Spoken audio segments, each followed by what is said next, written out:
But let me start where I did last night on energy prices and the fact that Labor promised to cut our electricity bills by $275 a year, but so far some bills have gone up by that much already. And they look like going up by double that next year. You've just heard more detail on all this from Ross Greenwood in Business Now, with the industry saying this is now unavoidable, these price rises.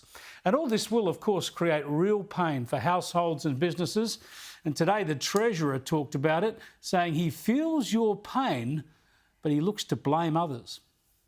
First of all, we are very concerned about what's happening with power prices. It's a combination of what's happening around the world. It's a combination of that with extreme weather.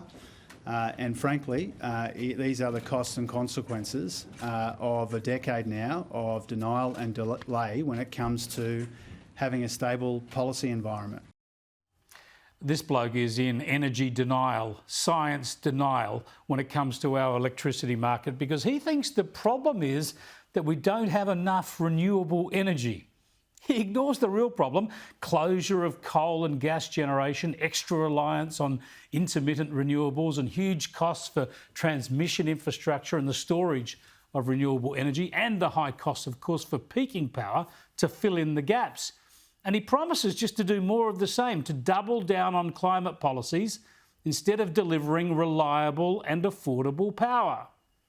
Doing something meaningful and responsible on climate change is a whole of government responsibility, and I want Treasury right in the thick of it. And that will be the case whether it's sustainable climate finance, whether it's the disclosure regime that I'm working on. There's a whole range of areas where I want to work really closely with Chris Bowen and with others in the government to make sure that we've got a good, stable climate policy. Yeah, so like lemmings to the cliff, they keep running. All of Australia will pay the bill. Our economy will pay the price. This is heading for disaster. And Labor eventually will pay a heavy political price. Jim Chalmers is trying to talk up the global economic storm that's confronting Australia, softening up the country for pain. But much of that involves factors we can't control. What we can control is our energy supplies. As a resource-rich country, we've deliberately chosen to make ourselves energy poor, and that pushes up power prices, and that makes everything more expensive. The clever country. Give me a break.